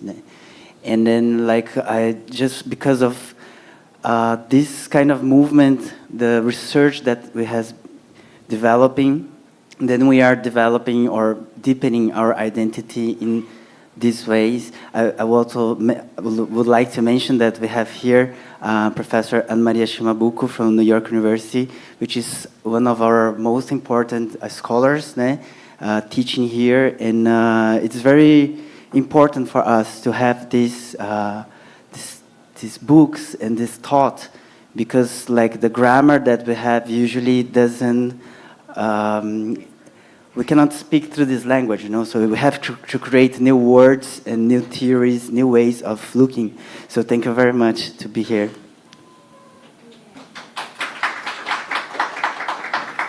And to bring the next generation. Yeah, so as I was saying, and also Riku, like the best way for us to express our identity is music. So as I said, like in the end of my postdoc, I was I started singing when I was a kid. So I realized that like to express my Brazilian Okinawan identity, I should maybe sing and write my own songs. So in the PhD, I kind of studied the Okinawan music, but in the sense of indigenous songs, because indigenous singing is not just like entertainment. So it's like usually there's an action, or you're telling a story that it's not in the books.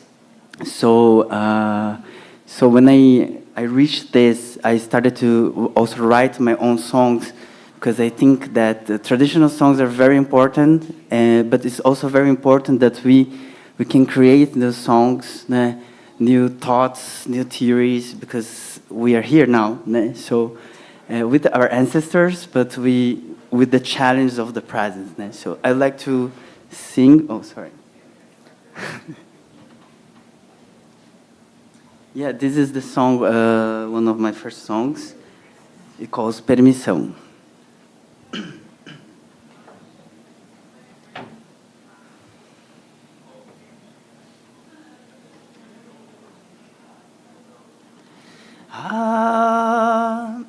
Sorry.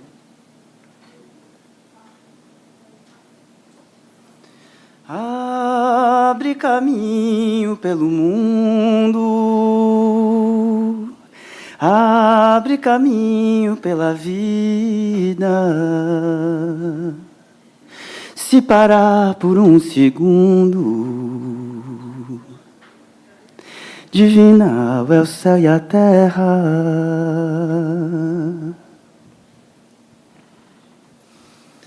Abrir o coração da gente, corpo, condição e a mente, a semente do presente. Cê pintor, cantor valente, peço licença, minha senhora e meu senhora, pai, minha mãe das doces águas, vô e avó, peço sua bênção.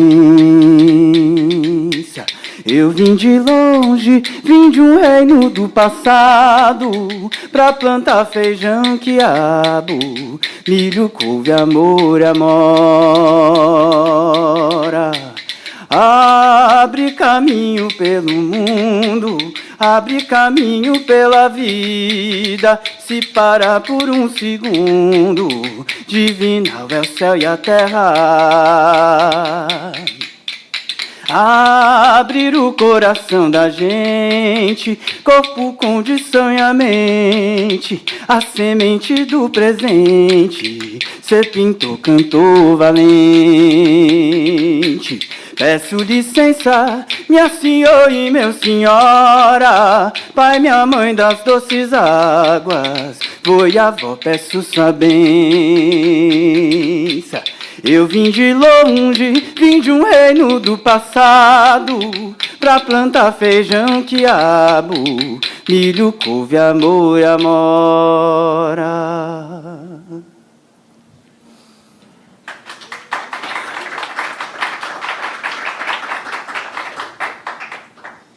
Obrigado. Thank you. Yes, so as I was saying, my grandparents, they went to Brazil in the 30s. Okinawan and Japanese immigration to Brazil started in 1908, first ship, and is linked to the crisis that was happened in Okinawa and in Japan because of the rise of militarism, imperialism, fascism, and one of the solutions that the government created was to emigrate people. So we went to everywhere, to Hawaii and to Philippines, Canada, but especially South America, Peru, Bolivia, Argentina, and Brazil, which is the biggest community nowadays. And and of course they suffered a lot, or we actually suffered a lot for the process of integration, very complex. They didn't know the language, and there was a lot of racism also that just now we can have the words to speak about this experience. For a long time, for decades, we didn't mention these issues of discrimination, and remembering also that the discrimination was from both sides, because most of the immigrants were also educated in a very nationalist Japan, so they had a hard time to mix, and not a hard time to mix, but the ideology was this one, you cannot mix. But we are living in Brazil, and now we are already more than 100 years there. Now, this is my family, my grandparents, who are born in Oroku, the four of them actually, and we multiplied. We became a lot of Okinawan Brazilians. Although not all of us, we think about that, or we engage in an identity like this. Well, I also became a farmer, actually, like Riku, after the PhD. So when we discovered this indigenous identity, it's very strong. I was already 30. Oh my God, I'm an indigenous person in a country like Brazil, so we have a lot of representation about that. So we moved to the Atlantic forest, me and my partner, Eduardo, and we started to learn. It was the postdoc.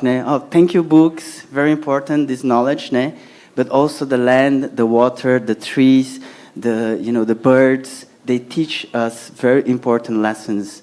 And we've been there for 8 years now. We also have arts residency. So for those of you that would like to spend some time in Brazil in the Atlantic forest, we are 100 kilometers from São Paulo. And so we work mostly in performing arts, dance, and music, songs, and surrounded by this Atlantic forest. And now we dreamed this for the beginning, but we are doing now, which is reforestation. So we planted already, I think, 3,000 trees, native trees, and it's been very beautiful to see how can we regenerate a small piece of land, and I think it's the technology that we should implement, the trees, not just the trees, but regeneration. We have to regenerate the planet, So, and then also the waters, it's a rainforest, so it rains a lot. So I started to observe the water everywhere, falling from the sky, going to underground, and growing into the food, into the trees, the animals, and we drink this water. So we become the water, and then there's waste, and then it comes back. So the water. And it seems that the water that exists in the world today is the same water from always. So the water that our ancestors drank is the same water that we have, So, and I mean, as we were saying in PFO's issue, how come are we allowing, not just Okinawans, as the human beings, how come are we allowing that water is being poisoned by military? Or by anything, So, so this is, and this because of this, we have a very polluted river in São Paulo, which is the Tietê River, and as an indigenous person, I could not accept that it was so polluted. So I'm gonna show just a little bit of it, because we made an expedition from the source to the 1,000 kilometers of river, And unfortunately, the river is rectified, and there's sewage, there's a lot of trash, and we are in the 21st century, you know.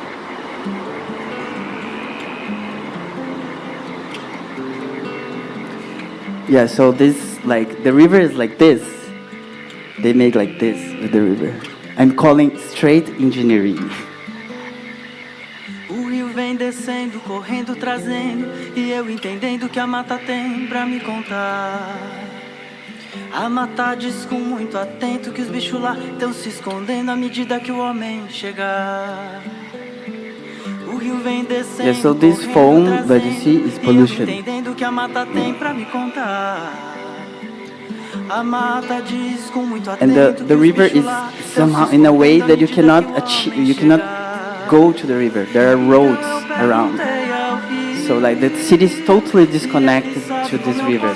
So people think there's no way to clean. It's dead already. But the river never dies, never. So we made this expedition. This is the source of the river, which is still clean.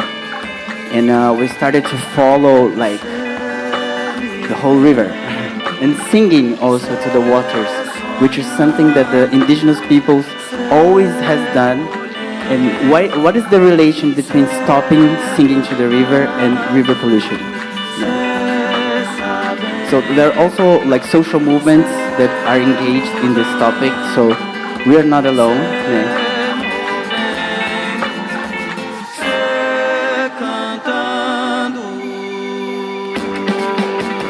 Yeah, well, I'm not going to show everything, but you can see this in my YouTube, Victor Kinjo, and Instagram and all the things. And, oh, sorry, I should not do this. Yeah. This will not have time to sing, but, yeah, so my topic, thinking about intercultural collaboration, like, if you look to our waters locally, we'll see a lot of things, as I said. Like yesterday, I was coming here, and then I saw like a homeless man. Like he was having an attack, actually, in the streets. And everyone like, I'm busy. But like, and then like a woman, we stopped, like we were like, oh my God, what's going on? You know, he's having an attack. Why are we just passing by? And then we didn't know what to do at the first moment. And then I had a bottle of water. So I said, oh, water. And then we gave him water, and he drank water. He washed his face, and he was much better already, you know. But here, you need $3 to buy a bottle of water. Not everyone has a bottle like this money, you know. And I mean, I think this is New York City, né? So when I see the homeless people here, I think it's totally unacceptable, you know, because this is the richest city of the world. I mean, if this city cannot find a way to solve this problem, because there is money, there are resources, there are knowledge for that. And everything that happens here go abroad, go globally, you know, so it's a big responsibility. But it's a very easy way to solve, like free water in the streets, like drinking water in every corner. Why not, you know? And then, yeah, and in Brazil, we're having this problem. As I was saying, we are also working there. And finally, okay, we have a lot of challenges. So I just wanted to finish with this because I think we are in the UN, working with the permanent forum. But when you enter, you see that, oh, maybe this is also part of the problem. I mean, it's part of the solution, but something needs to change. I think the feeling, and like this is the military budget every year in the world is like instead of solving our problems, water problems, reforestation, the money, and there's a lot of money in the world, guys, a lot, is going to war. So like the reality that we are living today, like it's $2 trillion, and the UN budget is less than 10,000 billion. Which means that we invest more than 200 times in war than in peace. So I think that we have to build now. I mean, we Ryukyuan people, we're going to study identity. We're going to talk about our history.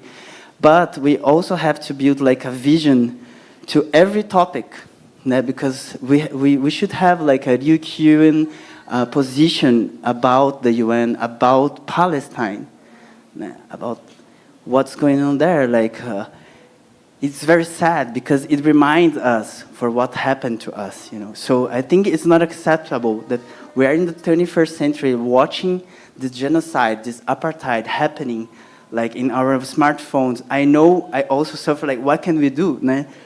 But I mean, we are in New York, and I mean, everywhere we should be like talking about that, protesting about that. And I think Okinawan people, Ryukyuan people, we should have a position, because if you don't, we are being represented by the US and Japan, who are supporting NATO and all this discussion. I know this is very complicated. Can I have a final 5 minutes? Yeah, thank you. Yeah, so I suffer a lot, I have to say, in the forest, seeing this news. Like, I feel that, oh my God, what can we do? So I think, because, yeah, as I said, it's a way also of releasing.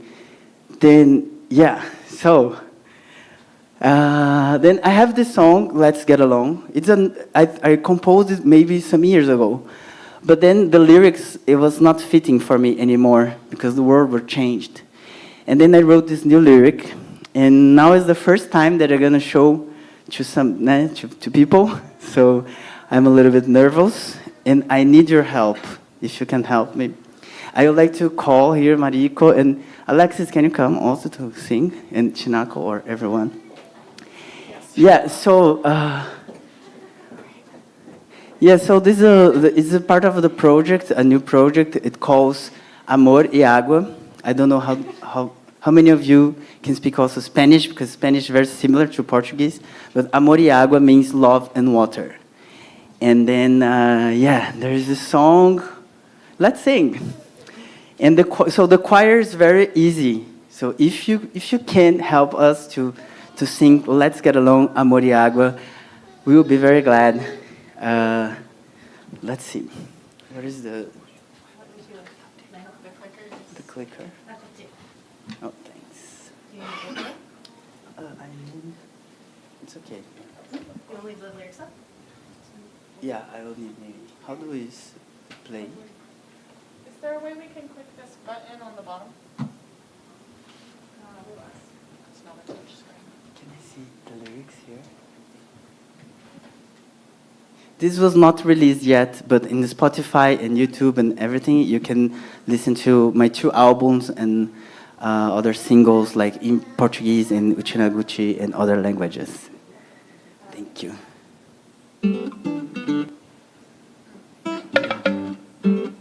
The volume is good there? Eu canto pela paz no céu, na terra. Let's get along, amor e água. Somos todos irmãos, parem a guerra. Let's get along, amor e água. You sing for peace, for love on earth, on heaven. Let's get along, amor y agua. We are all sisters, brothers, mothers, stop the war. Let's get along, amor y agua. Sudão, Israel e Palestina, Burkina Faso, Myanmar, Ukraine, Russia, Nigeria and Syria. Let's get along, amor y agua.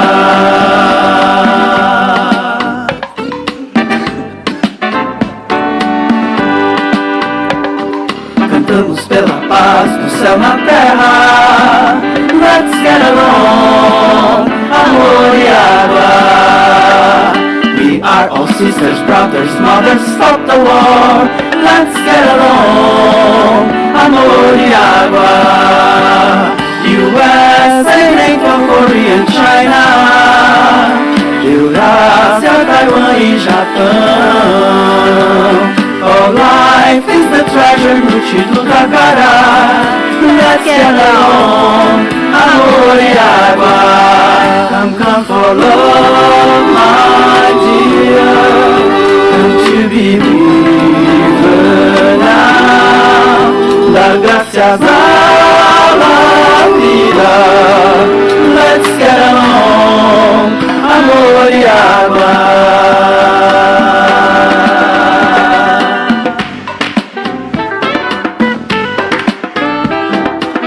Stop the war, genocide, apartheid, and hunger. Everybody has the right to a living and be happy. Mundo, mundo, mundo, vasto mundo. There is land, house, everything for everybody. We just lack justice, awareness, peace, and love. Ceasefire now. Brasil, Okinawa e China, Pacífica, África, toda América. Vamos reformar Nações Unidas. Let's get along, amor e água. Vem, vem viver, sorrir.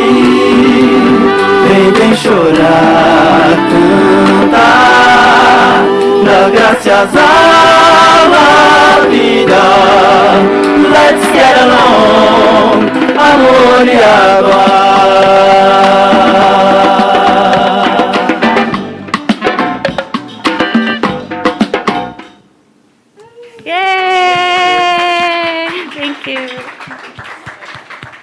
Thank you very much.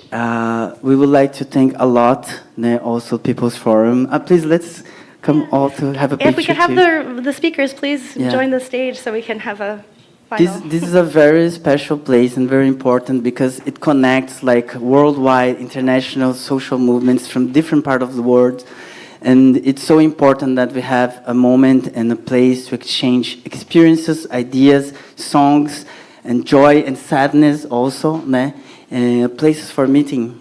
So thank you so much. We're not really going to do like a formal Q&A, I think for time, but also like if you have questions, we're going to stick around. So please like just come ask us. I think that's going to be more fun anyways. Mm-hmm.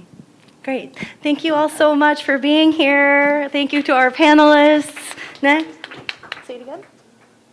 Oh. Kachashi. Could you please advance the slide? Yeah, because the Uchinanchu people, like we usually we end our gatherings with dance. Yes. A specific dance called Kachashi that we would like to invite all of us to come to stand, please, if you can. Can you please? Yes. Yeah. Thank you. And well, yeah.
I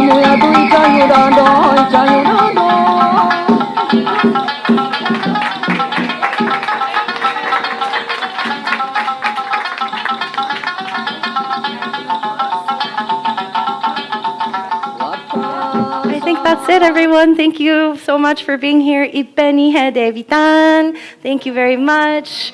Any last words from anyone? Shinako? I think Shinako-san, maybe some final words. Yes. Please. Okay.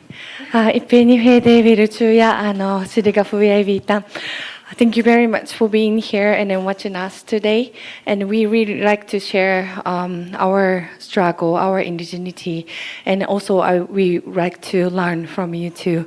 So let's get together and then keep in contact and then see you again. いっぺんにフェーデービタンまたやったい。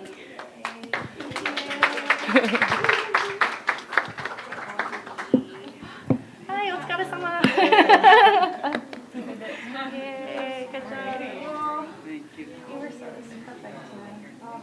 I'm glad you got to sit right there. Only a little bit over time. That's good. All the time. And then people.